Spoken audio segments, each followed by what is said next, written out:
Fala, meu povo! Bora lá para mais um programa aí, trocar uma ideia hoje a respeito de um tema que dá aí uma situação, um frio na barriga para aqueles que são meio antiéticos. Então, tu fica ligado aí na situação do nosso bate-papo hoje com o Dr. Geison, que julga essa galera aí que não anda nos trilhos. Então, e temos aí a situação de profissionais, né? Para todos os lados, seja qual for a profissão, e no direito, na advocacia, infelizmente, temos aí profissionais inidôneos e profissionais idôneos. E aqueles que são idôneos não tem nada a temer. Aqueles que são inidôneos têm aí as sanções da legislação. E hoje a gente vai conversar a respeito do tema. Então, bora com nós aí. Se você é cliente, já passou por uma situação um pouco delicada, bora lá com nós. Se você é advogado, quer conhecer um pouco das regras, bora aí com nós trocar essa ideia. Ideia bacana com o Dr. Geison. Bem-vindo. Obrigado aí pela situação de ter aceito aí a situação do convite. Nos sentimos lisonjeados aí com a tua presença. Quando eu te olho, Dr. Geison, eu lembro de uma situação que é o mais importante na advocacia contemporânea, que é ter uma certa tranquilidade, um certo jogo de cintura para fazer bons acordos. Quando eu olho para ti, eu lembro, pô, esse é o cara de bons acordos. Eu acho que a gente não teve nenhum processo até hoje que a gente litigou, brigou. Todos a gente fez acordos, salvo equívoco da minha parte. Eu acredito que a gente tenha só não feito acordo em um. Teve sentença, não me recordo desse um, cara. É que o seu cliente não compareceu na audiência e eu não quis fazer um acordo porque ele não quis comparecer. Mas fora esse, realmente, o Dr. Cleomar é um ótimo advogado de acordos. A gente não gosta do litígio, a gente gosta... Isso, né? Perfeito. Claro, o cliente às vezes precisa do litígio, a gente tem que chegar onde o cliente quer, mas geralmente a gente sempre consegue ficar no meio termo, né, Dr. Cleomar?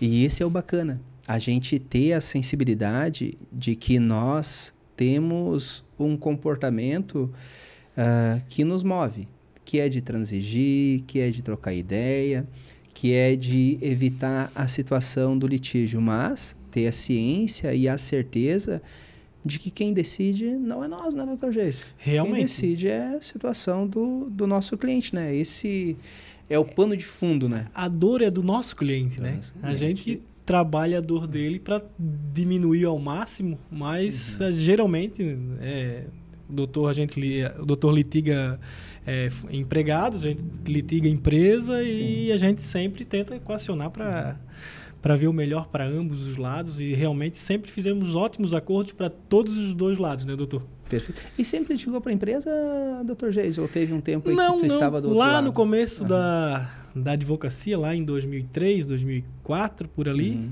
quando a gente começou a advogar, a gente já advogou empregado também, alguma coisa. Bacana. E depois a gente foi para o lado do empresário, como se diz. Tem um advogado que tem um carinho, uma estima muito grande por ele aqui em São João. Até daqui a alguns dias ele vai estar aqui para a gente bater um papo também. Ele me diz que advogar para a empresa é mais tranquilo. Porque quando tu advoga para a empresa, tu vai atacando a situação do que foi pedido. E quando tu advoga para o colaborador, quando tu advoga para o empregado, tu tem que cuidar.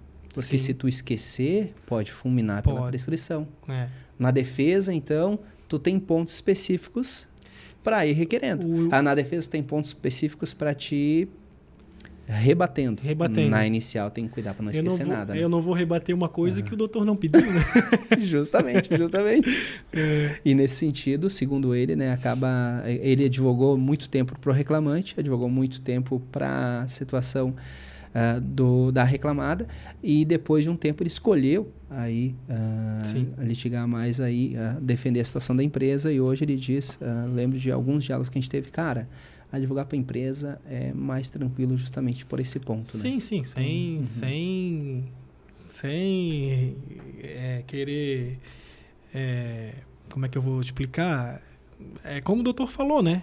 A gente recebe a petição inicial, vai lá, mostra para a empresa os pedidos que o doutor, a parte está litigando, e a gente vai atrás da documentação, pede para eles apresentar a documentação para a gente poder rebater.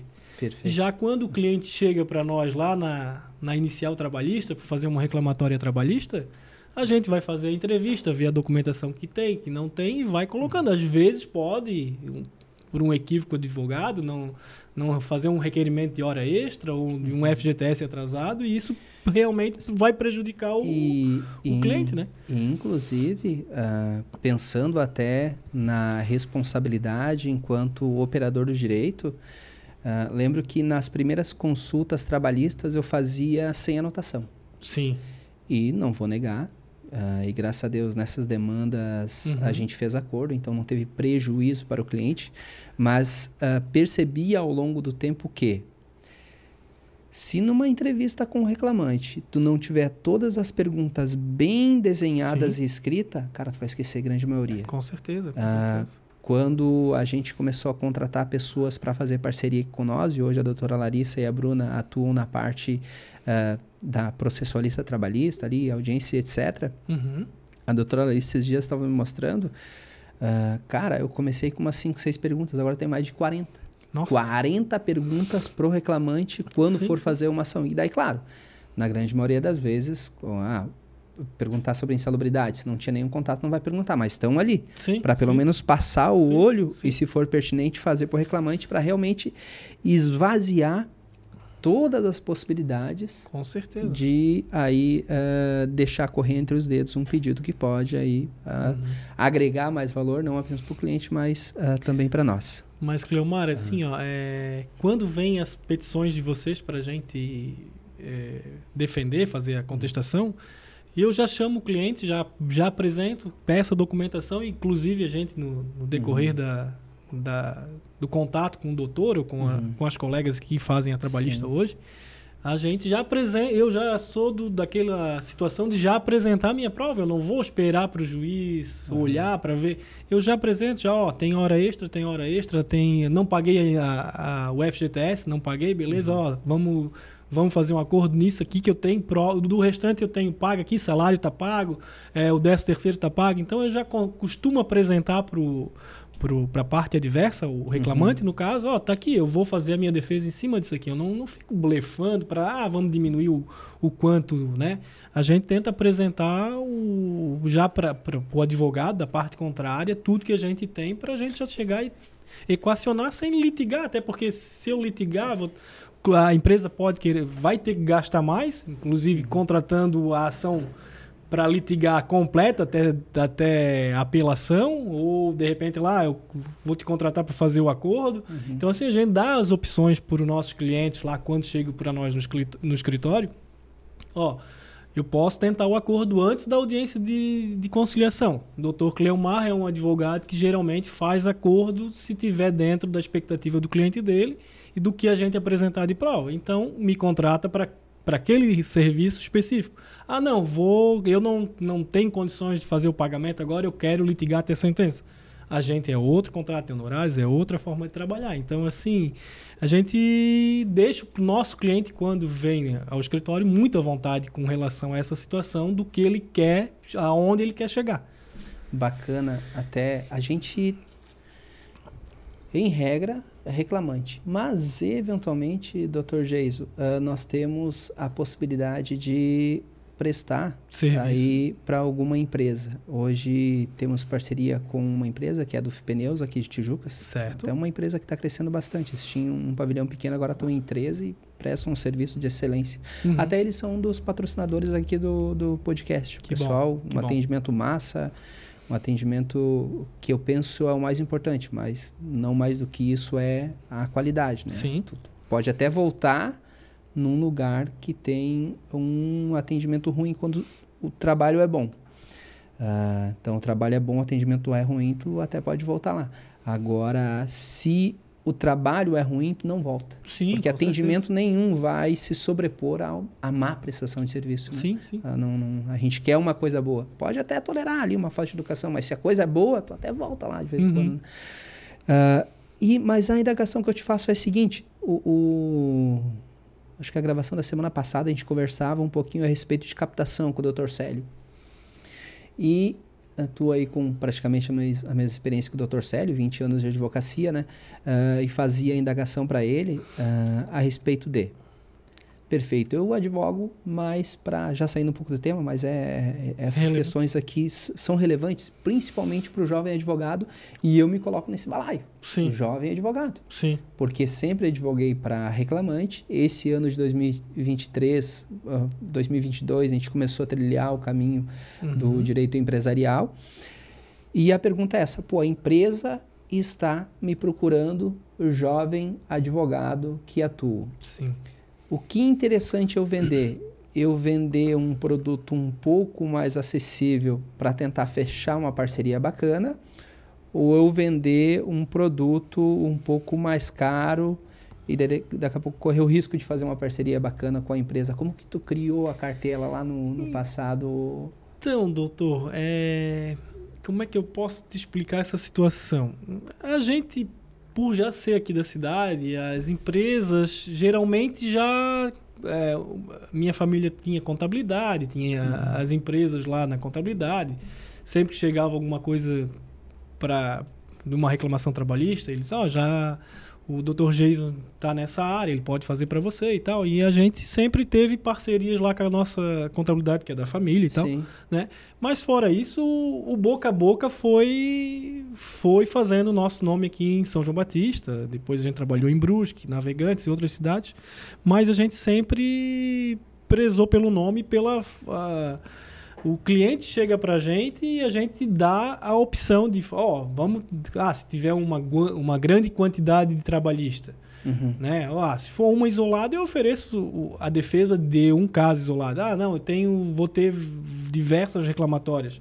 A gente faz um contrato mensal para poder dar assessoria, até para diminuir todo aquele trabalho que ele tem lá de trabalhistas que chegam para ele. Mas geralmente a gente sempre focava no cliente naquele momento, para aquele ato. Sim. Se ele gostasse do nosso serviço, com certeza a gente depois tentaria uma questão de fazer uma assessoria mensal e assim por diante, que a gente tem algumas empresas que fazem até hoje. Pô, bacana. Bacana. E no último diálogo que eu tive aqui no escritório, o que a gente pensou em utilizar, né, como estratégia, e até compartilho contigo, né, o objetivo aqui é um aprender com o outro, né, mas trilhava o diálogo. A doutora Larissa tinha uma situação de uma reunião com uma empresa e o diálogo foi no seguinte sentido: cara, vamos tentar ter um valor próximo do que determina a situação da tabela, mas um pouco menor do que o mercado paga, né? Sim. Sob a justificativa, e colocar isso para o cliente, de que a ideia é a gente não prestar aquele único serviço, mas a gente fazer uma parceria onde a gente possa, sempre que a empresa precisar, a gente está à disposição. E daí, naquele contexto, também já fazer a situação de uma venda de outros produtos e não apenas somente aquela defesa ali, né? Doutor, é interessante essa situação, mas tem coisas que, de repente, a gente não vai dominar todas as áreas do direito. Não, em hipótese nenhuma. Eu sei que a excelência em fazer uma defesa trabalhista a doutora Larissa vai ter, vocês, porque já é o convívio de vocês, mas daqui a pouco pega uma defesa fiscal, uma notificação fiscal que tem que defender um valor aí impagável, vamos dizer. Sim. Isso a gente deixa muito bem claro lá nos nossos contratos, quando a gente faz assessoria, assim, a parte tributária, uma defesa fiscal, a gente dá a orientação de aonde a gente pode ir, até onde a gente pode chegar, mas não vai botar no meu contrato que eu vou ser responsável de cuidar daquela situação, porque às vezes é uma coisa que foge do nosso conhecimento e uma defesa mal feita pode trazer um prejuízo ainda maior para a empresa. Então, cara, uma observação peculiar essa que tu faz, tá? Sim. Porque a gente, em regra, coloca ali usa o exemplo de um contrato que a gente está criando. Temos no escritório vários profissionais e daí eu fico mais nos bastidores, né, fazendo trabalho de marketing, etc. E o que a gente imaginou, né? A situação de trilhar um caminho no seguinte sentido. Pô, temos um advogado civilista, temos um advogado penalista, temos um advogado trabalhista, cada um fazendo uma área dentro, claro, do conhecimento ali que manja. Fizemos um contrato para prestar serviços em determinadas regras, fizemos um contrato para prestar determinados serviços lá para a empresa e imaginemos que é uma questão tributária, que nenhum de nós temos conhecimento técnico para fazer. No contrato fica a questão de que nós temos advogados parceiros que têm o conhecimento técnico e daí vai ter o custo ali, né? Claro. Que normalmente é baseado em porcentagem da ação, mais um valor de entrada e uma porcentagem do que reduzir também do débito lá no final. Tivemos influência nesse contrato que a gente fez do Sinvoga, advogados lá de Brusque, né? Agora se separaram até, né? Mas dá mérito aí a quem nos ajudou, quem nos auxiliou, né, na elaboração desse contrato aqui, que ainda estamos atualizando, né? Está atualizando. Eu tiro até, há poucos dias, eu tenho uma cliente que é mensal lá do escritório, tenho alguns processos deles e tal, e veio uma questão tributária realmente que eu me deparei que eu não ia conseguir. De repente, se eu fosse estudar, só que assim, eu ia levar 15 dias estudando para fazer uma defesa, para reenquadrar eles no Simples Nacional. Que eles já tinham parcelamento, acabou saindo do parcelamento novo, que atrasou e tal, e precisava reenquadrar, mas veio essa nova lei e tal, e aí ele estava essa situação pendente. Eu simplesmente, assim, até aqui eu posso ir, daqui para frente eu não consigo. Fui muito sincero com o cliente e assim, eu vou te levar um parceiro nosso aqui que pode fazer isso para ti e vai fazer muito melhor do que a gente. Cara, essa humildade, ela é muito massa. Não, então, mas só que assim, eu tava lidando lá com uma dívida de mais de 1 milhão. Vai que daqui a pouco eu ajuizo uma ação para reintegrar ou para um mandado de segurança, alguma coisa, tem uns honorários sucumbenciais ali. Então a gente... olha só a sabedoria. Porque mais vale, às vezes, eu uso o seguinte jargão, mais vale tu dividir para somar. Sim, e não só somar para ti. Sim. Chama um parceiro, tem o conhecimento técnico e cara, assim, divide. Doutor, outra situação que aparece cotidiano. Tem uma outra empresa que a gente tomou conhecimento de outra situação ali. Ela contratou uma assessoria tributária para reaver os tributos que pagou a maior e tal. E se eu não me engano, é questão de PIS e CONFINS, entendeu? E ganhou primeira instância, ganhou segunda, foi para o STJ, ganhou e veio agora uma outra decisão do STF e reverteu. E a empresa já estava compensando os valores mensalmente. Cara... E hoje o advogado já cobrou os honorários, agora o fisco entrou com uma ação rescisória para reaver o valor que ela já compensou. E a tua situação com o teu cliente ali? O que aí agora? O cara tem um contrato e honorários. Se a empresa quiser exigir a devolução dos valores pagos, como é que vai ficar? Então, assim, tem situações que a gente não consegue... Acho que daqui umas 2 semanas o teu sócio vem aqui, o Dr. Cristiano. O objeto do nosso debate vai ser contratos de honorários. Sim. Cara, a importância aí do contrato de honorário bem desenhadinho, tá?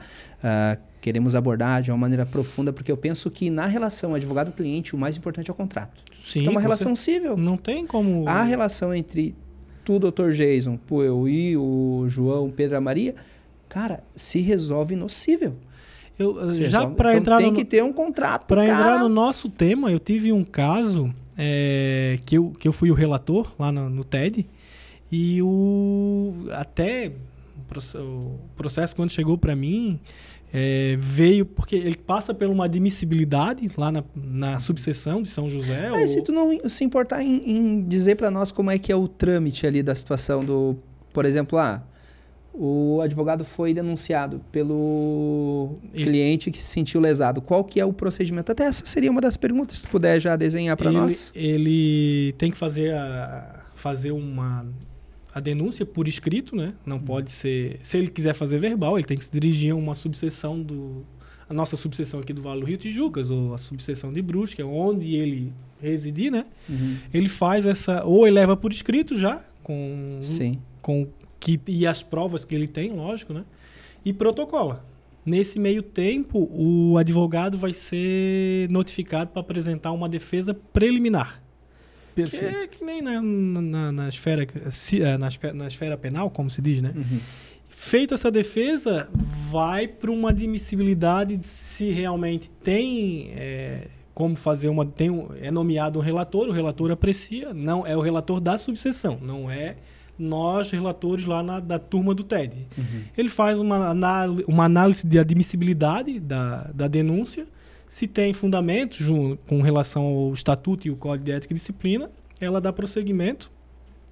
Nesse prosseguimento, pode-se ouvir testemunha, o advogado pode arrolar testemunhas, a parte que fez a denúncia pode arrolar testemunhas, é feita a audiência, instrução e julgamento. Depois é questionado se existem outras provas a produzir, é a mesma sequência do processo penal, né? E no final eles têm que fazer as razões finais. Feitas as razões, tem esse relator da subseção, que ele vai dar um parecer preliminar. Se teve a questão de alguma ofensa ao código ou estatuto, ele já coloca ali. Nesse caso que eu ia te falar ali, foi pela absolvição dos denunciados lá, né? E chegou para mim, e eu numa análise e tal, eu vi que foi um pouco forçado a questão da situação do contrato. Tratava-se de uma denúncia por por pagamento de honorários.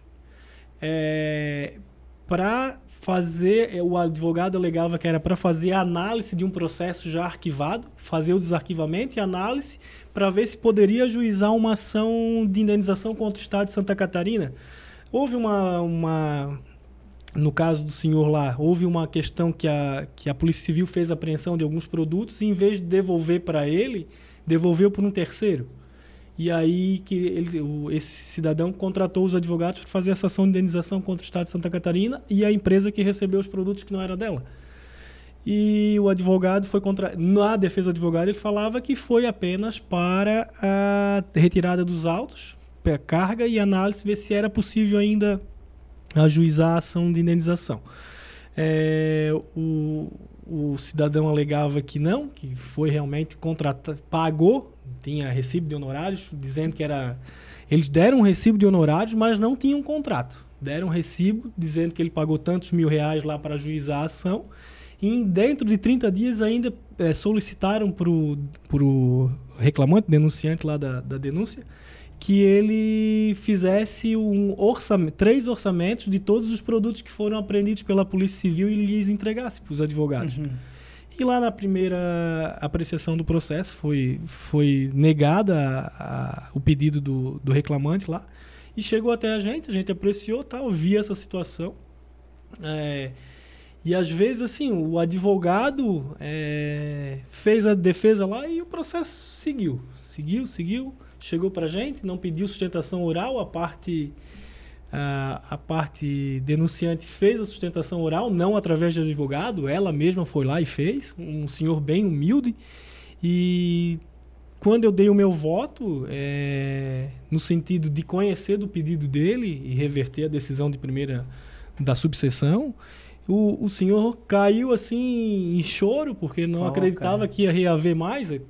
Claro que ele não entendeu todo o cenário jurídico que a gente colocou ali, mas a gente reconheceu que houve o locupletamento dos advogados, porque não prestaram o serviço de ajuizar, ao menos ajuizar a ação de indenização. Não queria dizer que eles teriam que ganhar, mas ao menos ajuizar essa ação. E a gente fez a decisão nesse sentido de que ele tinha razão, ele pagou e não teve o serviço prestado. E eles não tinham nenhum contrato de honorários para dizer qual era a relação que ele tinha cliente e advogado. Entendeu? Então, o contrato é que permeia realmente então a obrigação. Porque, por exemplo, se tivesse um contrato lá dizendo 10 mil reais para dar um parecer, ponto. Sim. Acabou. Ele deu o recibo, fechou. Mas não tinha, só tinha o recibo e a troca de informação lá, a gente não reconhece, lá no TED a gente não reconhece conversa de WhatsApp entre advogado e cliente, tem que ter todos os requisitos lá, ata notarial, situação, senão a gente não reconhece. E tinha trocas de mensagem que a gente nem reconheceu, mas pelos fatos contados pelo cliente, eu percebi que realmente eles pegaram dinheiro para ajuizar uma ação, pediram orçamentos para ajuizar a ação e realmente não ajuizaram. Depois disseram que aquele recibo tratava-se de outra ação que eles já tinham ajuizados para o cidadão lá. E não foi isso que aconteceu. Não provaram, né? Na realidade, não tinha prova. Sim. Não, ia depender do discurso da pessoa, a gente vê a verdade, né? Sim, percebe ali a idoneidade, né? Foi unânime o meu parecer, o meu relatório e voto foi unânime no TED, então não tinha nem discussão de que poderia ter sido de forma diferente aquele processo. E nesse contexto que tu relata, quais as consequências ali para o cidadão, né, que foi lá, fez a denúncia, e qual as consequências para o advogado ali, então, o Dr. quando Geis? trata-se que isso, doutor, locupletamento, geralmente é os casos que mais aparecem no TED hoje, por incrível que pareça. A gente acha que não acontece, mas acontece muito. Constantemente tem advogado que ou cobra para ajuizar a ação e não ajuiza, ou recebe uma indenização de algum processo, uma ação de cobrança, uma ação de dano moral, e também não repassa os valores do cliente. Uhum. Nesse caso, a gente sempre, lá no TED, a decisão que sai lá, nossa, é no sentido de que ele tem que devolver, ele fica suspenso do exercício da advocacia por 30 dias ou até ele fazer a devolução integral dos valores corrigidos. Uhum. Se ele não fizer, ele vai ficar suspenso enquanto ele não fizer essa devolução dos valores. Perfeito. Entendeu? E eu li, se não me engano, há um tempo atrás, a respeito de, por exemplo, houve uma situação de uma denúncia do advogado. Ele fez um acordo lá, por exemplo, em primeira instância ali, e pagou.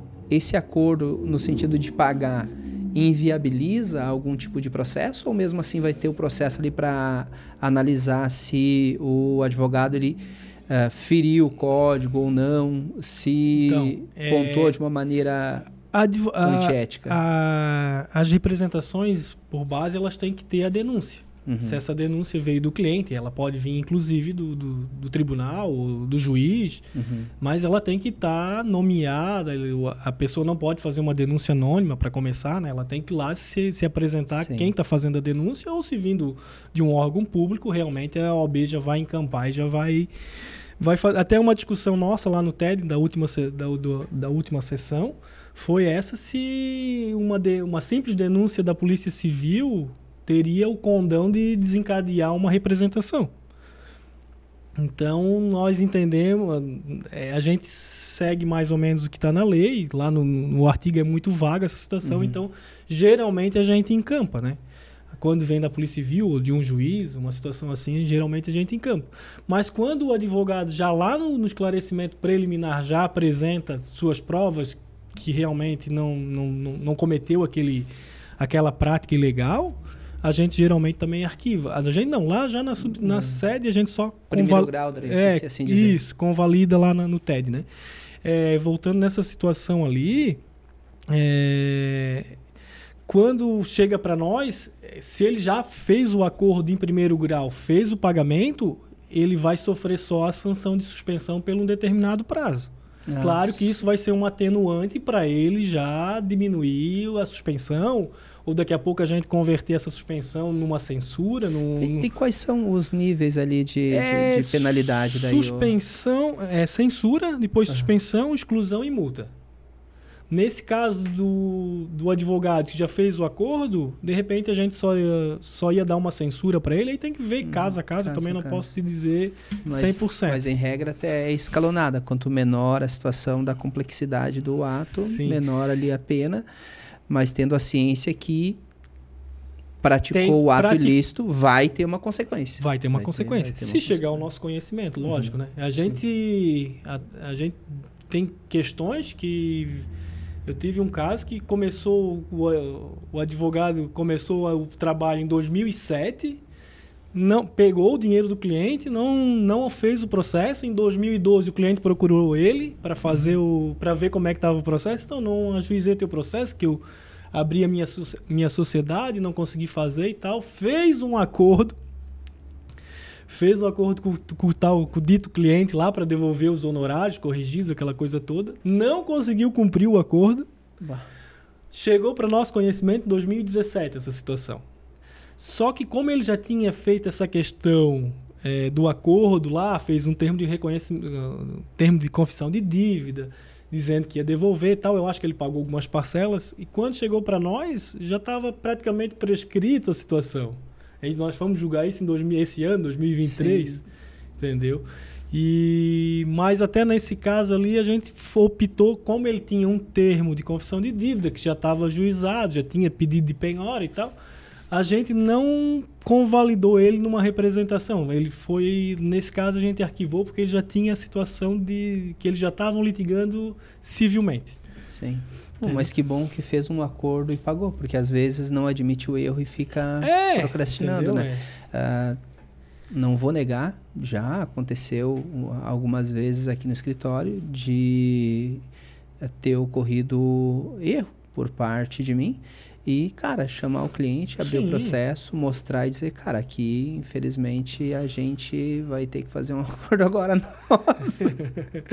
E não há maldade e também não é feio dizer que errou. Não porque pode haver a intenção de lesar o cliente, justamente, né? Assim, cara, se tu, Geiso, nunca errou num processo, cara, possivelmente em algum momento pode acontecer. Às vezes nem é por uma desídia tua, é por ter delegado a função e a outra pessoa lá acabar perdendo um prazo ou não ter feito como deveria ter feito. E claro, tem a minha responsabilidade, tem a tua, que a gente tem que estar lá sempre na correção.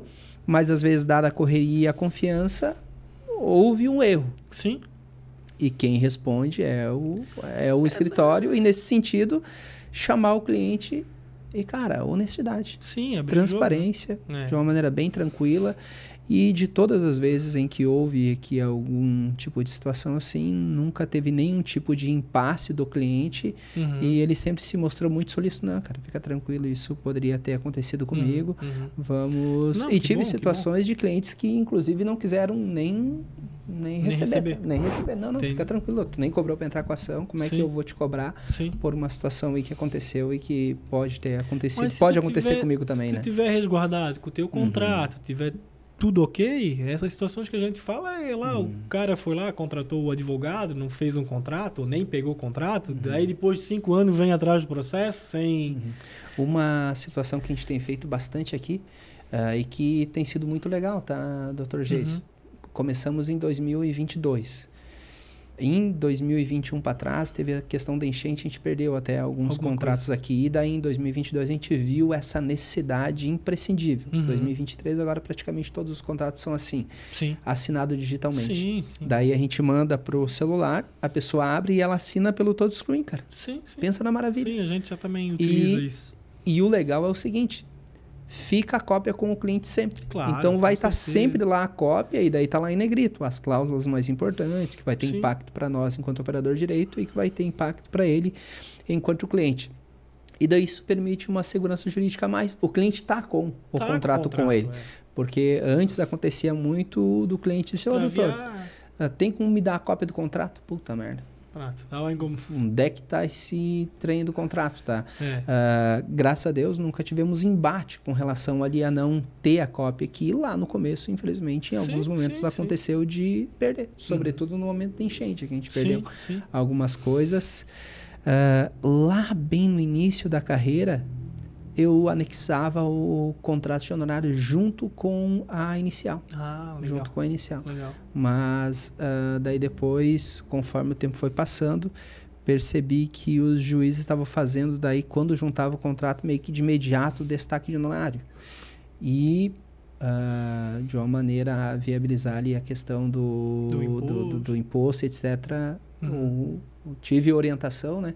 Sim. De não juntar contrato, não vincular o valor ali meu quando o cliente separar, se for o caso, só os honorários sucumbenciais, né? Sim, não os honorários ali contratuais diretos no processo, daí não juntamos mais. Entendi. Mas era uma prática interessante. Prática que o Dr. Flores, aqui em São João, ele faz muito. Todos os contratos de honorários dele, tá no padrão no processo. Mas é a política do escritório, né? Que depende de cada um.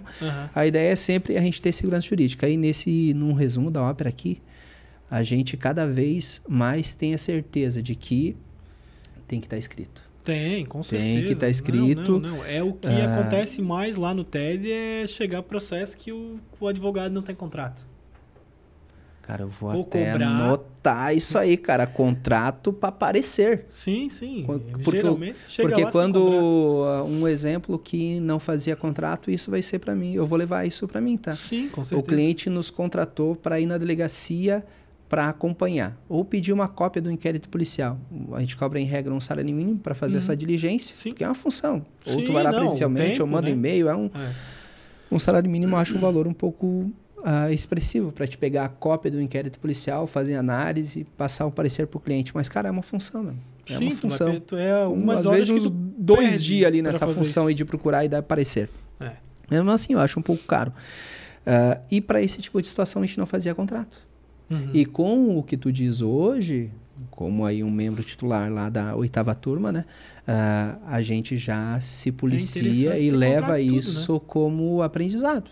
Leva isso como aprendizado principalmente pelo fato de que não é difícil assinar, né? Tá ali hoje tá muito simples, no celular, né? vai ali, assina e traz segurança jurídica.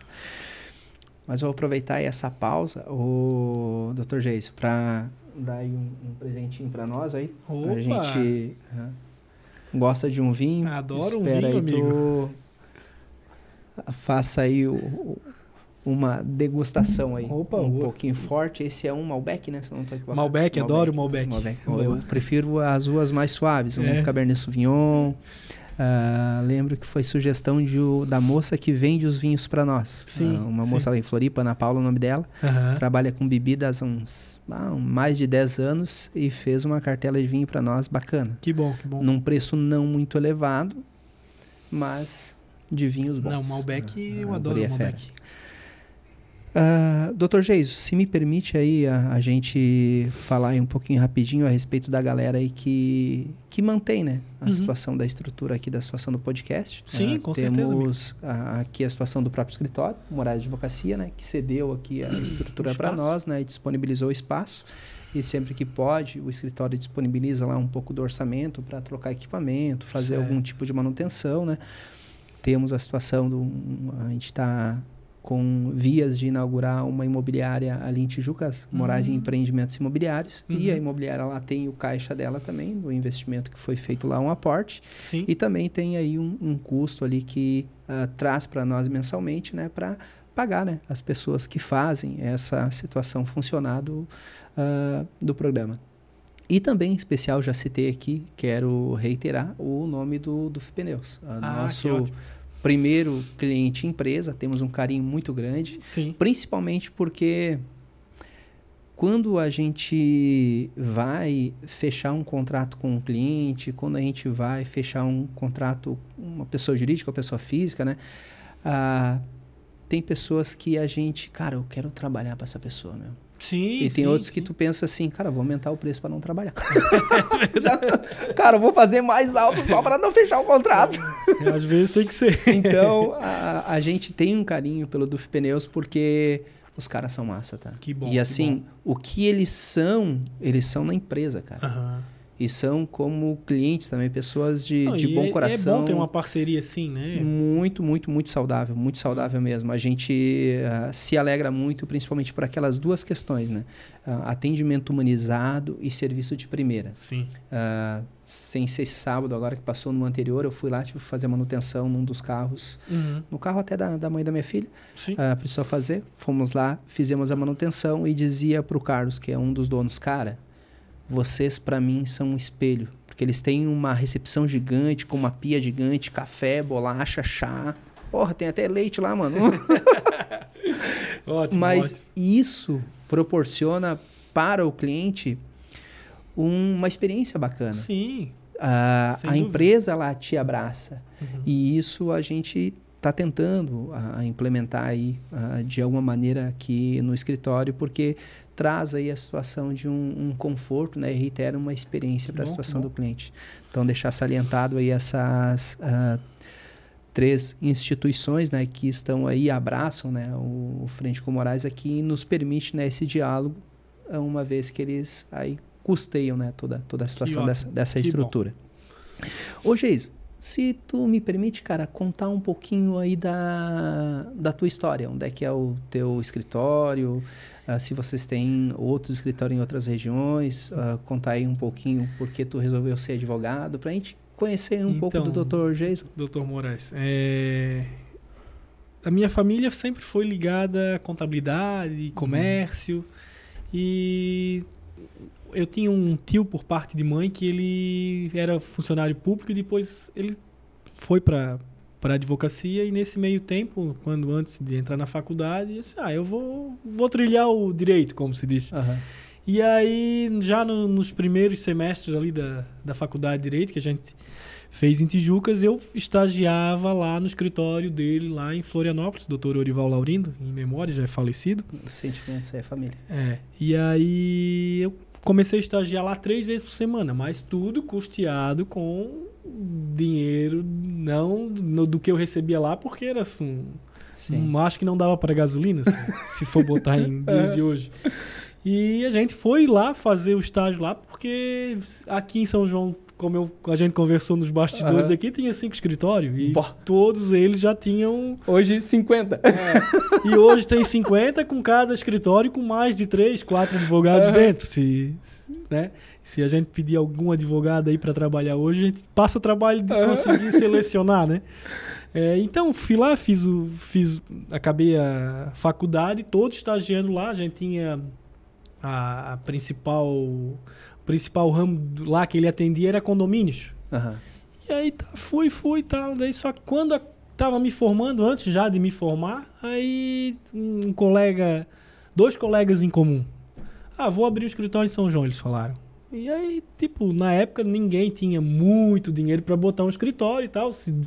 Um trouxe uma mesa, o outro trouxe um computador e um trouxe o sofá de casa e abriu o escritório ali na rua Luiz Laus, até era do lado da contabilidade da minha família, e tocamos algum tempo ali. Aí depois um logo saiu, porque ele era de Porto Belo e vinha para São João, ficava a semana toda, e decidiu abrir lá em Porto Belo, e ficou eu e o Dr. Washington Patrick Regis. Caraca! Foi meu primeiro sócio no escritório. A gente tocou muitos anos, de 2003 até 2009, se eu não me engano. Mas nunca imaginei, cara. O Dr. Patrick, apesar da inibição dele de conversar, mas ele é um excelente, um advogado excelente na matéria de estudo, de digitar, de concordância nas petições dele. Ele é até bom demais, como se diz. E ficamos juntos. Aí depois de um tempo senti que tinha que tocar um escritório sozinho. E aí saí dali do Dr. Patrick, botei o outro escritório ali na frente do Remacris hoje, onde tem o centro de comercial Elisa ali. Fiquei alguns anos ali também. Peraí, qual centro comercial? Onde tem o despachante Azevedo ali. Sei.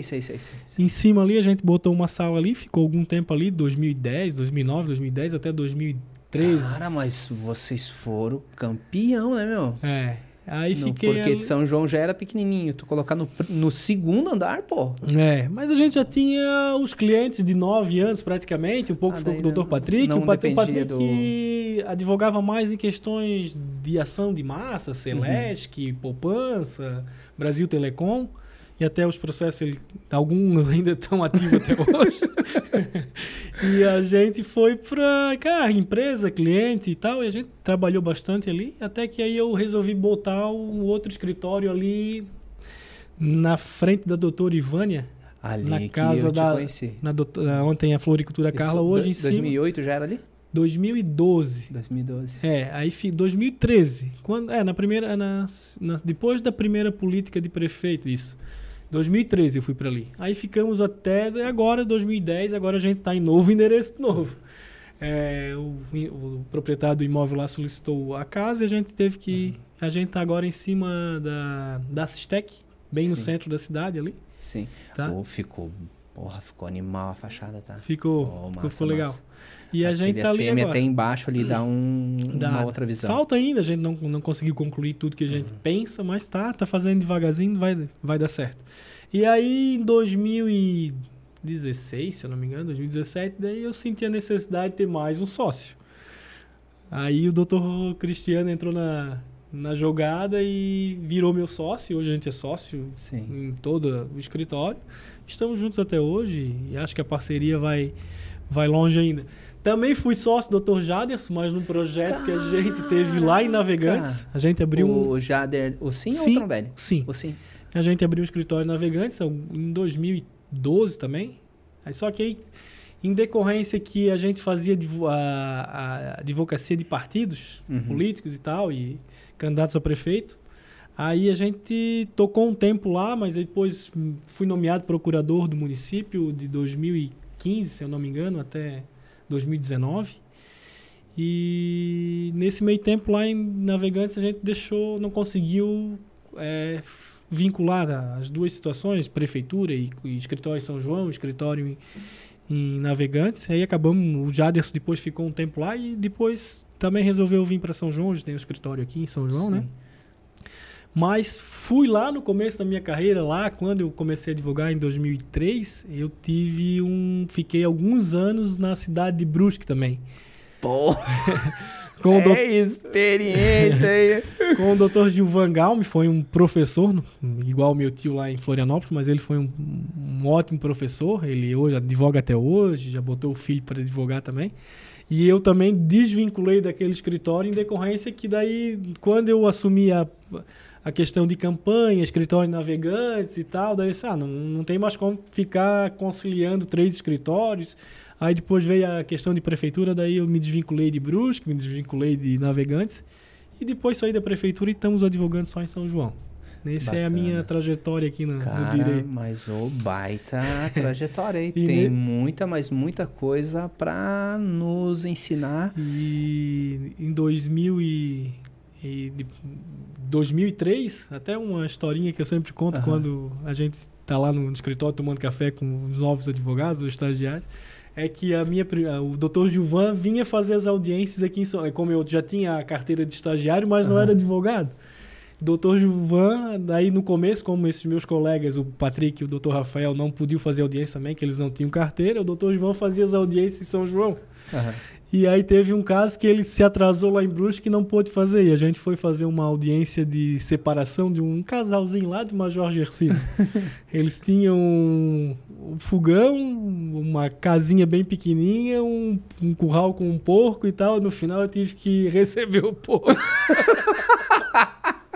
De honorários. E sem o Dr. Gilvan estar presente ainda. E recebeu mesmo? Até hoje eu fui buscar. Isso lá em 2003, antes era estagiário ainda, depois logo em 2004 a gente já tava com a carteira, daí tava mais tranquilo, mas já advogava antes de... porco. Se fosse hoje eu já tava representado lá no TED, provavelmente, né, fazendo audiência em a presença de um advogado. Não, mas olha só, rapaz, cada história, né? Muita história. Bacana. Mas isso enriquece a situação do nosso dia a dia e é feito de desafios, né? Sim, a nossa vida, enquanto operador de direito... A gente advogava na época, era, como eu falei, o 6º escritório em São João era totalmente dativo, muito pouco cliente que vinha lá para contratar a gente.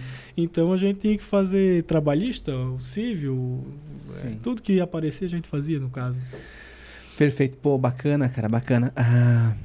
Se tu me permite, vamos responder... Não, até nem digo, mas responder a situação de algumas indagações aí, feitas ali pela situação da galera, o Dr. Geiso. Vamos abrir aqui. Que quando as indagações elas se repetem, ela pode ser uma dúvida minha e de outras pessoas, e a gente acaba contribuindo sobremaneira, né, com a situação do dia a dia aí do dos colegas. Dos colegas e, sobretudo, da população, né? Essa que tu respondeu, quais são as punições para o advogado, né? Que seriam ali atreladas a... Censura, suspensão, Isso. multa. Dá para cobrar do advogado o valor que ele não pagou lá pelo procedimento administrativo da OAB, ou a OAB ela não tem esse poder? Não, a OAB não tem esse poder. O que a gente sempre define nos nossos acórdãos lá? Chegou lá, o advogado se apropriou, o advogado cobrou o honorário e não entrou, a suspensão, o valor R$10.000 lá tem que devolver corrigido, mas obrigar ele a pagar, a gente não obriga, a gente não executa. A gente deixa explícito no nosso acordo que ele fica suspenso enquanto ele não prestar contas com o cliente. Se o cliente quer R$10.001 e ele não depositou R$10.001, ele vai ficar suspenso até ele depositar. Ele tem que apresentar a prestação de contas. O que acontece muito? A gente dá a decisão, o advogado fica suspenso até a prestação de contas, 30 dias ou até a suspensão de contas. Se ele quiser fazer no primeiro dia, beleza, para a suspensão e ele... Não, desculpa. Ele fica suspenso 30 dias e depois ele tem que prestar contas. Se ele fizer no primeiro dia, ele vai ficar suspenso 30 dias. Entendeu? Independentemente de pagar ou não, vai ficar suspenso 30 dias. Pode ser 30, 60, 90, né? Mas o que acontece muito, alguns advogados, né, vão lá e entram com mandato de segurança, que aí alguns juízes entendem que a OAB não pode exigir a prestação de contas. Mas isso é fora o processo administrativo, a representação... judicial isso, né? E lá no TED tem essa situação de o que hoje a gente, enquanto advogado, percebo, a gente sempre busca, que é conciliar. Tem a oportunidade de denunciado, denunciante, sentarem, tentar... Se eles fizer lá no início, lá no começo, mas a gente tem que julgar toda a representação. Que chegou lá pra gente, a gente vai julgar. Entendeu? É uma situação de... O que acontece muito é o seguinte, o advogado reincidente, né? Ele tem três suspensão, na quarta ele já pode ser excluído, né? Sim. Entendeu? Uma situação que eu sempre coloco para o pessoal, né? Que é o seguinte, o dinheiro, ele é bom. O poder, ele é bom. Só que ele... às vezes corrompe algumas pessoas, né? E nesse sentido, algo que sempre utilizei, tá? Como estratégia. Para não que eu vá correr esses riscos, porque sei a situação dos meus valores, mas sempre digo, cara, conta do cliente. Chegou na tua conta o dinheiro do cliente na hora. Sim, tenta fazer na hora. Não deixa um dia, não deixa 2 dias. Na hora. Tenta fazer na hora. Caiu, cara, já chama o cliente, transfere, não deu certo a conta, tenta de alguma maneira para que... E até vai a pergunta. Porque isso já aconteceu comigo. Hoje eu iria tomar uma atitude diferente. Vamos ver qual é a orientação que o doutor aí passa para ver se a gente está conectado aí e está na mesma vibe. No passado, aconteceu de entrar em contato com o cliente e não achar. Ir lá no endereço e não achar. E dada a preocupação, pensei, porra, e agora, cara, essa grana? Daí, como eu tenho 3 contas que eu trabalho, coloquei numa outra conta lá que eu usava excepcionalmente e ficou lá. Daí depois o cliente apareceu que perguntava como é que estava o processo. E aí, doutor, onde é que tu tava, cara? A gente tinha morrido. E, tranquilo lá, transferimos o... Qual a orientação? Hoje nunca julgou, tá? Hoje chegou... hoje foi depositado 50 mil na conta do Dr. Geiso e o cliente procurou e não achou. O que a gente orienta, tá? Seria fazer uma consignação em pagamento desse valor. Né?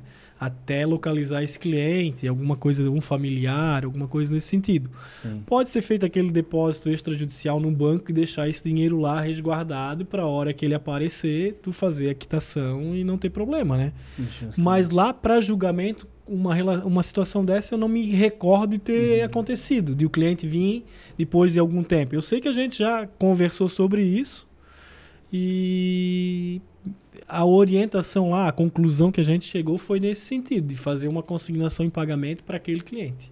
Perfeito. E é exatamente essa linha. Hoje, refletindo, eu sei que é difícil dando uma... Mas hoje dando uma relida, analisada, né, a respeito do tema, e vi alguns vídeos de outros advogados, né, até para a gente se preparar aqui para o nosso debate, e vendo algumas consequências, né, num caso de processo disciplinar, e qual era a orientação para a situação do advogado. Cara, caiu no dinheiro, caiu a grana na conta, a grana não é tua.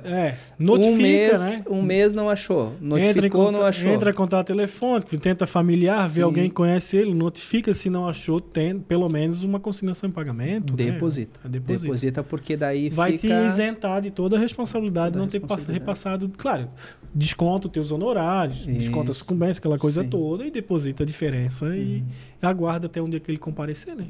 Justamente. Então a orientação é, de uma maneira objetiva, consignar, depositar numa conta lá, tira a tua responsabilidade dessa bronca aí para não chegar pro TED. Sim, porque, cara, se ficar na conta é perigoso. É tentador? É muito. Esse mês eu vou precisar comprar um computador, um negócio, pode ser que a gente use sem querer e a hora que ele vir não vai estar lá, né? Não vai estar lá. Então, até a orientação é nesse sentido, né? Fazer uma consignação em pagamento. Não, hoje eu já penso diferente.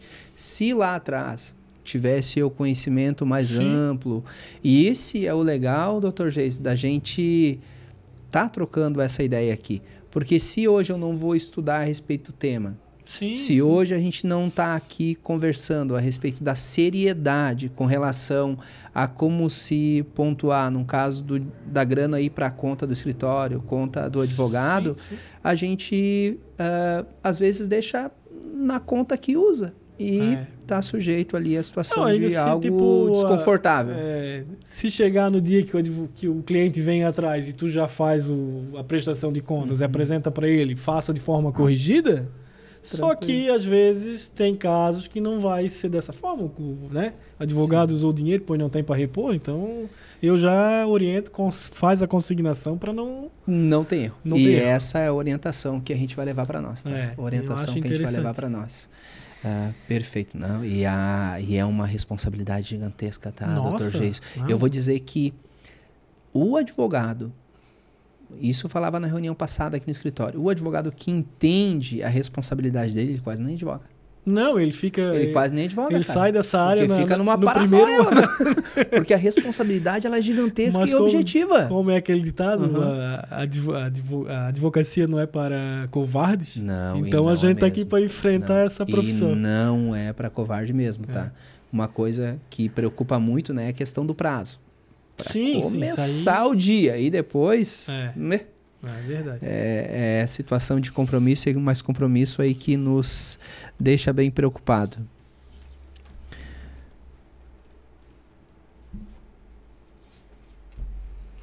Essa aqui eu acho que até a gente respondeu antes, né? Se o advogado fazer um acordo com o cliente depois que começar o processo disciplinar, isso não inviabiliza, né? Não, a suspensão a gente vai julgar o processo. Vai julgar. Vai ter, justamente seriam essas aqui. Tem as curiosidades lá do TED, né? Como a gente havia conversado nos bastidores ali, doutor, já para emendando aqui a nossa conversa. Se tu me permite, doutor Geiso. O último processo da última sessão que coube a mim fazer o julgamento, fazer a relatoria do processo, foi a questão da apropriação indébita do advogado lá do norte do estado de Santa Catarina. Ele se apropriou 11 vezes. Meu Deus do céu, cara. Em quase R$185 mil de dinheiro de cliente. E a rede social dele era aquele advogado bem de vida. Viagem para Paris, e foto em Torre Eiffel e Estados Unidos em uma hora viajou praticamente o mundo todo. De Nordeste, fora do Brasil, viajava muito advogado e ostentando nas redes sociais. E ele foi pedido a prisão preventiva dele. pela apropriação indébita na prática da profissão, por 11 vezes, que chegou ao conhecimento da Polícia Civil até aquele momento que ele foi feita a prisão dele. Cara, que situação. E esse caso veio para a gente fazer a apreciação do parecer da presidente Cláudia, a Cláudia Prudêncio, que quando chega um caso de repercussão de um advogado que extrapola ou comete crime, alguma coisa nesse sentido, a gente tem a presidente tem a questão de que ela tem que afastar ele preventivamente e dentro de até 90 dias esse caso tem que chegar no TED para a gente referendar ou não referendar a decisão da presidente. E esse foi um caso que chegou para mim. Confesso que num primeiro momento eu fiquei um pouco apreensivo em referendar essa decisão, até porque eu não conhecia a fundo o processo, no primeiro momento, quando chega para a gente não tem acesso, o processo vem só com o parecer da presidente, da Cláudia Prudêncio, e algumas peças processuais lá do inquérito e da prisão em flagrante, mas a OAB, a nossa secretaria da nossa OAB hoje é magnífica quanto a isso. Ela já, quando chega em casos dessa magnitude, eles já oficiam o juiz, a Polícia Civil, para que eles dêem acesso total ao processo, porque geralmente esses processos correm em segredo de justiça. Sim. E de imediato o juiz já deu autorização para a OAB ter acesso integral a todos o procedimento, seja do inquérito, seja da prisão em flagrante. E aí a gente teve acesso, foi vendo lá realmente, juntada de documentos, e a prisão daquele advogado naquele momento, que geralmente nunca se vê falar que alguém é preso por se apropriar de alguma coisa de alguém. Sim. É muito difícil.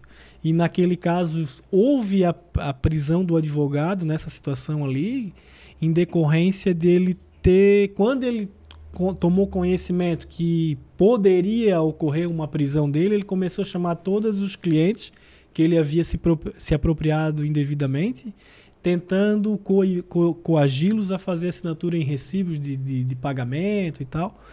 E aí chegou para a gente analisou e referendou a decisão da nossa presidente da OAB, né?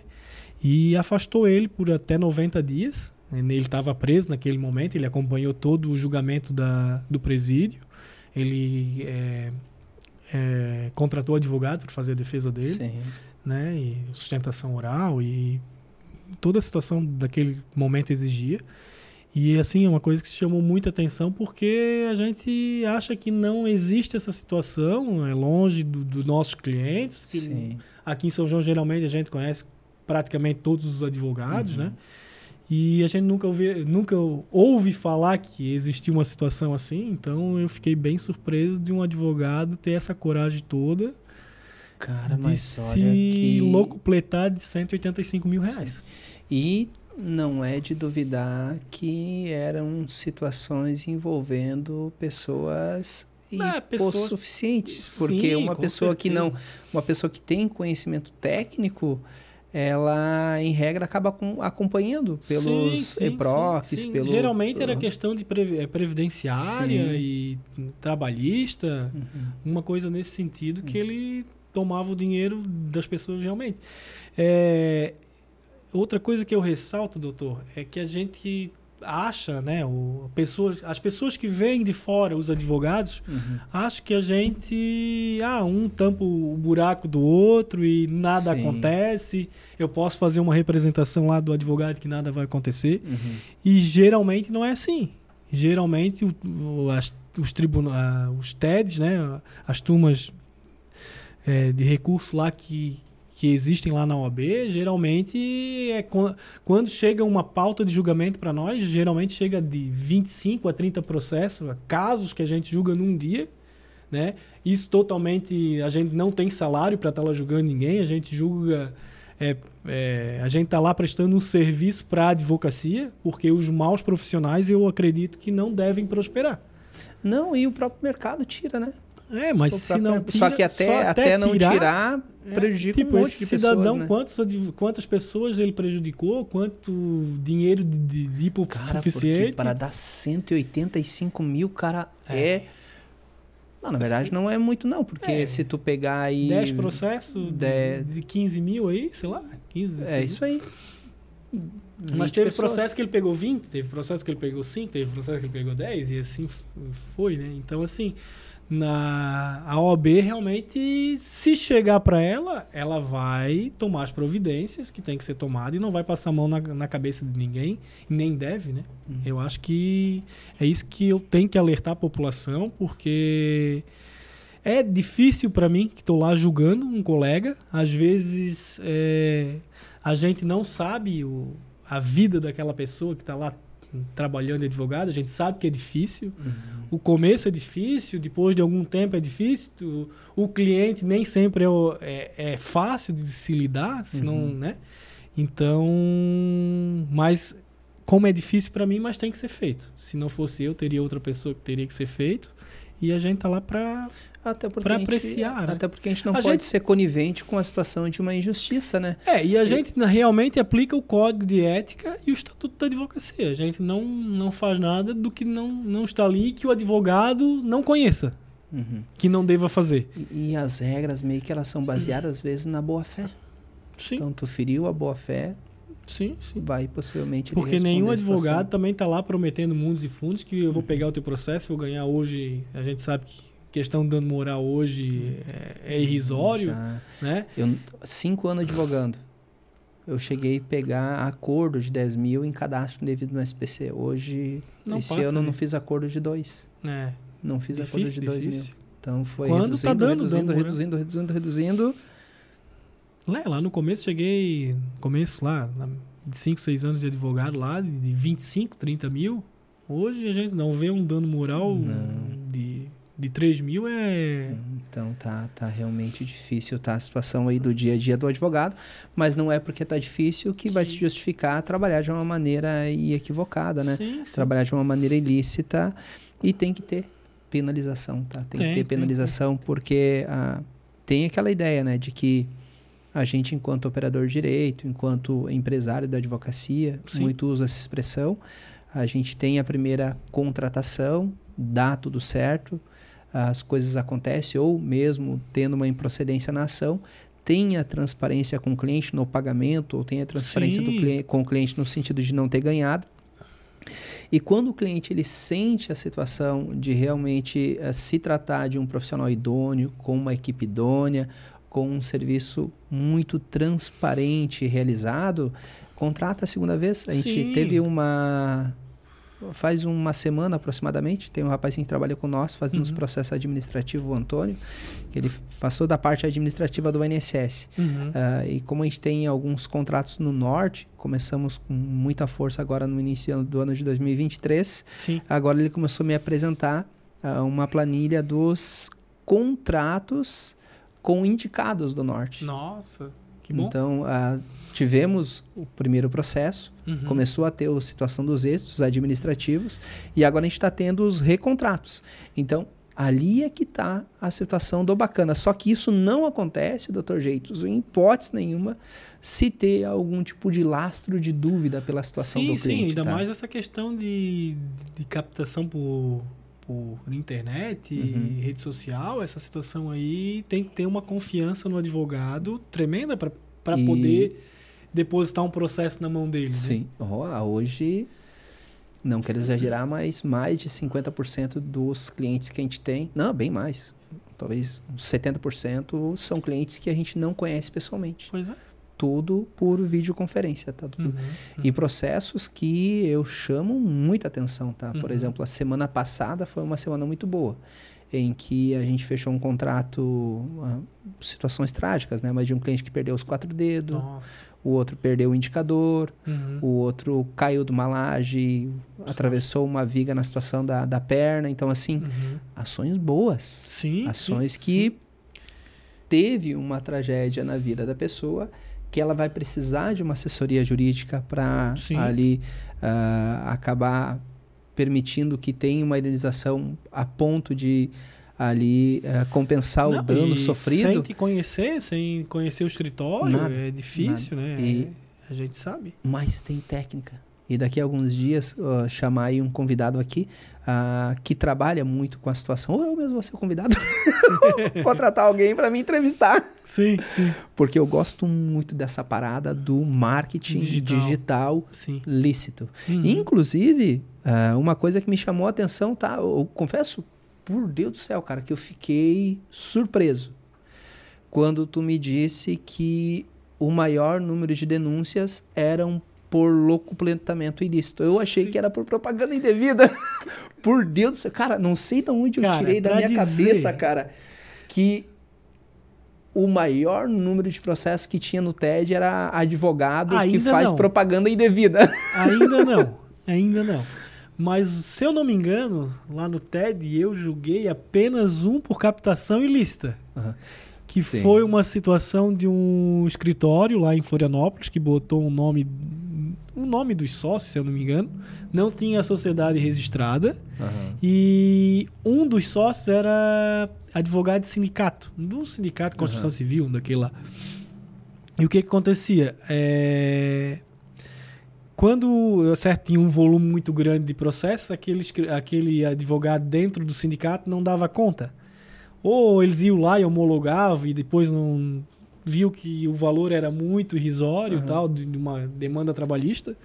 E aí o que eles fizeram? Eles pegaram todos o termo de rescisão de contrato de trabalho e entregavam para esse escritório fora. E esse escritório ligava para todos os funcionários.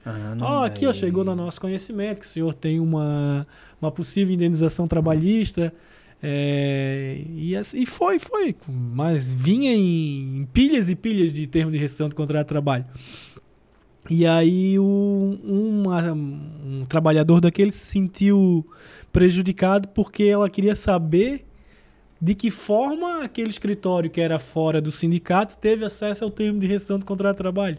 E aí ela fez a denúncia daquele escritório. Caraca. Mas, cara, é muito difícil de chegar a alguma coisa. Não chegou ainda, pode ser. Porque assim, a gente tem uma meta lá na turma recursal que é para julgar processo de 2018, nós estávamos julgando 2017, 2018, que é muito processo. Cara, meu Deus! E nós não estamos em 2000, se eu não me engano, a gente não está em 2020 ainda, ou 2021 no máximo, tá? Cara, então pode ser que esses novos processos vão chegar de representação ou propaganda ilegal, alguma coisa nesse sentido.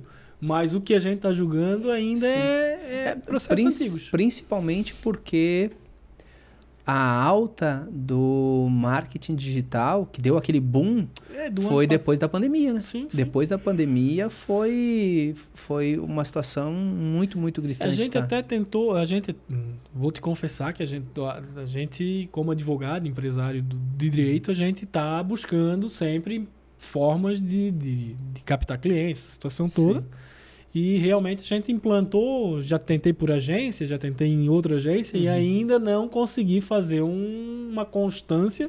Captei clientes, a gente tem clientes de internet também, mas dentro da legalidade lá do fazer a landing page, o Google ADS, alguma coisa de rede social, a gente tem essa situação no escritório, mas não é uma coisa lá no meu escritório ainda que tenho como manter 100% desse tipo de captação, né? Sim. Entendeu? Mas é uma forma bacana, tá? Até eu vinha conversando eu estudo bastante sobre isso, mas ainda o Dr. Cleomar está mais adiantado que eu, assim. Mas uma situação interessante, e antes, há 6 meses, eu fui resolver um negócio na escola da minha filha lá, e daí de lá eu fui pra fruteira, comprar umas frutas, e conversava com uma moça que faz uns posts para mim ali de Florianópolis. Sim. Até faz também da doutora Mara ali, a Flávia é o nome dela, uma menina expert. Até indico ela aí pro doutor, a pessoa consegue com muita delicadeza desenvolver ali a situação de uma arte no Instagram, no Facebook, e isso é muito bom, já que dizem que o feed do Instagram, do Facebook lá é a nossa vitrine. É a nossa vitrine, né? E ela conversava comigo, porque eu muito com ela converso a respeito dos frutos que a gente está tendo, né, em decorrência do digital. Ela disse, doutor, por que tu não tenta criar uma agência para vender esse trabalho, já que tu está alcançando resultados tão bons? E dizia para ela o seguinte, doutor Geis, cara, mas é tão fácil. Não é fácil. Não é fácil. Não é é porque fácil. o cara faz demais e acaba aparecendo. A gente, não sei, tu deve acompanhar mais que eu, o Ciro Dias. Sim, acompanho, pô. Tem o Safe. A Também, gente acompanha alguns vídeos deles. Nelson Williams, a galera aí tá com bastante Nelson força. Williams não tem como, né? Porque é o top do top, né? Pra até a gente chegar lá, né? Mas eu acompanho bastante também, só que eu não tenho esse tempo para mim conseguir me dedicar 100% a fazer isso.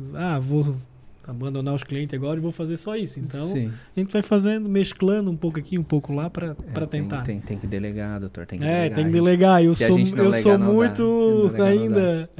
Tem o... Acho que no início do nosso diálogo eu citei o nome dele, que é o Dr. Jaderson Trombelli. Sim. É um advogado que, cara, gosto demais. Sim. E ele tem uma característica de que tudo que ele faz, cara, faz perfeito, mas não delega. Não delega. Não, se o cara não conseguir delegar hoje... E daí, se não delegar, tu pode ficar rico, milionário, não delegando. Não, porque tu pode alcançar excelência na situação de poucos clientes com uma rentabilidade bom. Porque às vezes, hoje a gente está com uma cartela de mais de 2 mil clientes, mas tem mais de 10 pessoas trabalhando. Sim. E daí o custo é alto. Sim. Só que e às vezes tu tem 10 clientes que te rendem a mesma coisa que 2 mil. Sim. Então depende da... Eu gosto muito do Dr. Adilson Nascimento, o advogado antigo lá, e ele tinha esse pensamento. Eu prefiro ter 10 clientes que me paguem, vamos dizer, 5 mil hoje, faturar 50 mil, do que ter 100 clientes com 500 reais. Justamente. Tudo uma questão de estratégia, né? Por exemplo, no previdenciário, no trabalhista, que é o nosso carro-chefe, ganha na quantidade, né? Não tem como, né? Hoje, a média de valor de acordo do escritório é em torno de 3.500, 5. E o doutor tem algum, nesses clientes mais hipossuficientes, né, em previdenciário, algum honorário recorrente, uma taxa de manutenção de processo, ou é só... Não temos uma... Não? Tentamos implementar por sugestão até do Dr. Euro. Mora aqui em Floripa ali. O Dr. Euro fala muito dessa situação do honorário recorrente. Cara, a gente tentou, tá? Se tu cobrar R$50 do cliente, ele vai embora. Às vezes vai. O cliente hipossuficiente, né? Que não se confunde com que nem o nosso principal cliente. Loas, que é o deficiente, ou a pessoa com mais de 65. E a pessoa que ganha até no máximo R$1.500. Então, essa pessoa que foi demitida e não recebeu a rescisão, e essa pessoa que é deficiente e tem mais de 65, cara, não tem R$50 faz diferença para ele. Então, a gente tentou implementar e não fechou mais contrato. Daí, retomamos a situação. Só que daí, em compensação, a gente cobra um pouquinho mais, né? Sim. Eu acho que hoje aqui em São João, a gente é o escritório que cobra mais caro, tá? Hoje a gente cobra numa demanda aí 30% e 3 salários mínimos. Se tiver um recurso, 40% e 3 salários. E dá um valor bem vultoso. Só que a gente não cobra nada. Tem que esperar o processo. Não cobra nada e, cara, média, 1 ano e meio. Sim. E daí tu fica ali 1 ano e meio patinando, né? Pagando a estrutura, fazendo melhor. Tu consegue já te manter, né? Mas é punk, tá? Sim, o Dr. Geiso, porque muito processo. Hoje conversava com a Bruna, que é uma moça que começou a nos ajudar, que vai fazer aproximadamente uns 6 meses, e dizia para ela que a gente tem que ter paciência, porque o cliente ele vem aqui no meu celular, daí do meu celular vai pro celular dela, e do celular dela vai para a doutora Larissa, que peticiona. Que peticiona. Então, quando chega aqui no meu celular, de cada 10 clientes, 6. Tu tá fechando. Então eu já perco 40%. Quando esses 6 chegam nela, esses 6 vão botar 10 que chegam nela. 10 chegou nela, 5 não fecha. Então olha a perda. Sim. Então eu perco 4, ela perde a metade, chega na Larissa, às vezes perde mais uns 2, 3. Sim. E daí é difícil às vezes trabalhar com essa perda. Porque a pessoa começa a ficar um pouco triste. Porra, por que não tá fechando? Cara, faz parte. Faz parte. E ainda mais às vezes da captação, da forma de captação. Principalmente se tiver forma de captação. como tu falou, a excelência aqui dentro do escritório, atender bem, servir um café e tal, a pessoa já sai daqui com o contrato assinado. Já sai. Né? E daí agora, na online, internet, online e tal, aí vai consultar outro. Às vezes, tu tem que quebrar muita objeção para ele já te fechar no primeiro dia. Muita objeção. Mas dá para quebrar. A gente desenvolveu uma estratégia aí bacana que ainda dá para aprimorar mais, mas tem dado certo. Sim. E o grande embate, né, é às vezes a pessoa ela quebrar aquele paradigma. Porque como tu bem pontuou, cara, estão julgando o processo de 2020, 2021. Sim, então, olha só o tempo que demora para a pessoa ela ter a reparação de um dano que ela sofreu por, às vezes, um advogado que cobrou e não prestou serviço. E daí fica aquela mancha. Então, quebrar essa objeção, para mim, advogado que estão no online e outros advogados que estão no online tentando fechar contrato, é difícil.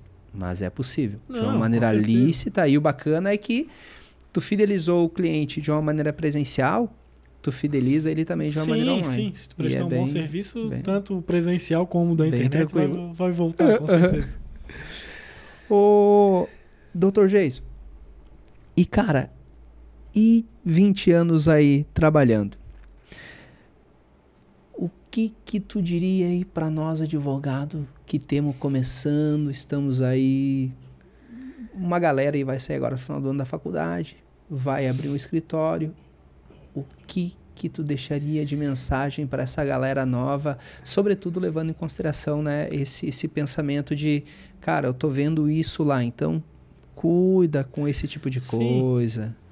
Não, então, doutor, primeira coisa, a gente tem que ter ética no que a gente está fazendo aqui, não lidar processo, ter responsabilidade no cliente, ter responsabilidade com os processos, né?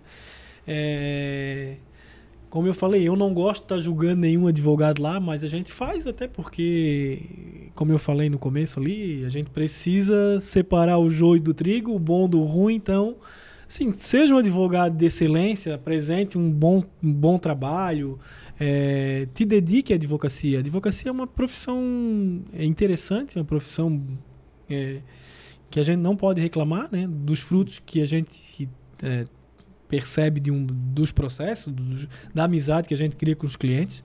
Então, assim, tenha cautela, vá devagar, mas vá com constância, vai fazendo o que precisa ser feito, né? Estude sempre. O Dr. Cleomar aqui é um exemplo, né? Já está transbordando o conhecimento dele aqui para os advogados, sejam advogados com mais tempo, com menos tempo, mas já está transbordando seu conhecimento, né?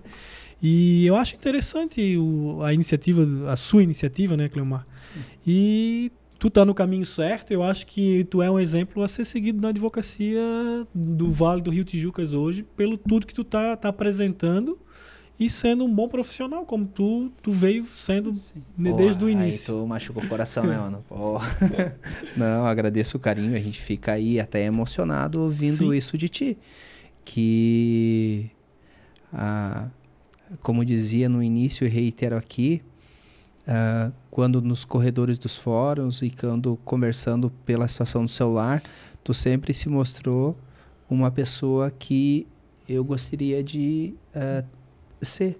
Titia, como exemplo, de um advogado que respeita a opinião do cliente, mas preza muito pela situação do diálogo e do acordo. E a gente sabe que tem advogados que têm uma forma de pensar um pouco diferente, pautado mais no litígio, às vezes na palavra áspera e às vezes até na enganação, cara. Eu não sei E que bom que tem pessoas que nem tu.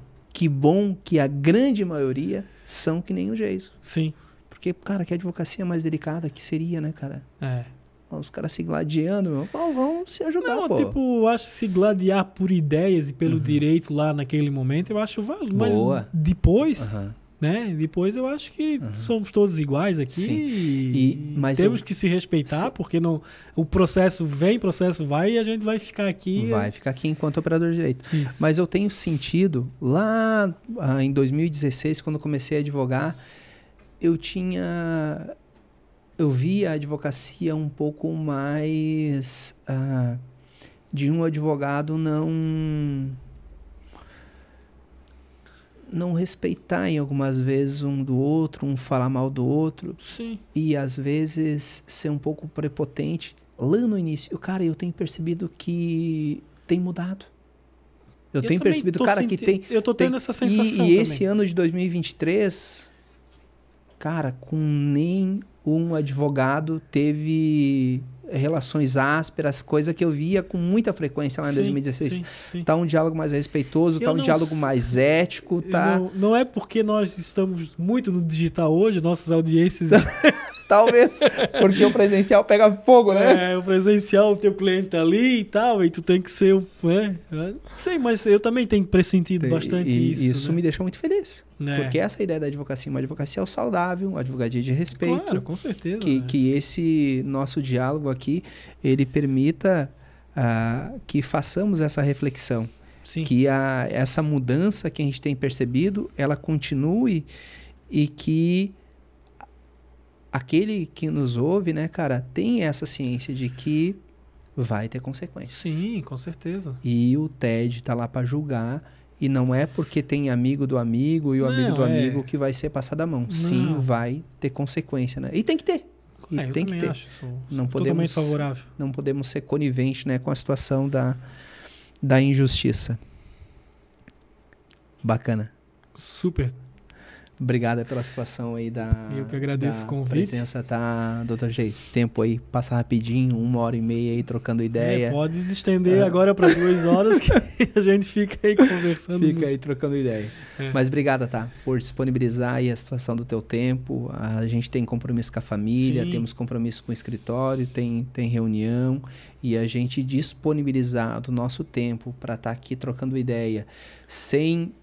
principalmente esperar nada em troca, né? Porque aqui a gente está ajudando as pessoas, não vamos ter em tese nada em troca em razão aí desse diálogo. Até nos bastidores a gente contava que o legal do podcast é que a gente ganha um pouco de visibilidade. A gente está se mostrando para os clientes, os clientes veem a gente na internet, mas isso é um resultado que demora anos. Então, num primeiro momento, o que a gente está aqui é realmente com o objetivo de orientar a galera nova que está vindo, os advogados, e aprender um com o outro, Geis. Guardo desse diálogo, sobretudo, uma coisa: contrato. Até para ir na delegacia. Contrato, com certeza. Até para ir na delegacia. Coisa que eu não fazia, vou começar a fazer, orientar o pessoal a sempre ter o contrato bem formalizado, para que isso não traga só uma garantia para o cliente, mas também uma garantia aí para nós, tá muito enquanto fácil operador. para fazer um contrato. Tá muito fácil. Manda no teu telefone, o outro assina, tá tudo certo. Certinho, doutor. Obrigado pela presença. Foi um prazer. De coração. Precisando, estamos sempre à disposição. Fechou. E o teu projeto que prospere cada vez mais. Obrigado. Até o próximo programa aí, Frente com Moraes. Um abraço forte aí. Se você aí não segue a gente, né? Você aí que olhou aí, assistiu a situação do nosso bate-papo e gostou das ideias que a gente trocou e ainda não assistiu, ainda não nos segue, pô, segue lá. Frente com Moraes. Estamos lá também no YouTube. Tem lá a situação do Facebook também. Segue lá a página. Essa é a ideia aqui, da gente compartilhar conhecimento para que todos nós aí possamos evoluir junto. Um abraço forte do Moraes e até a próxima.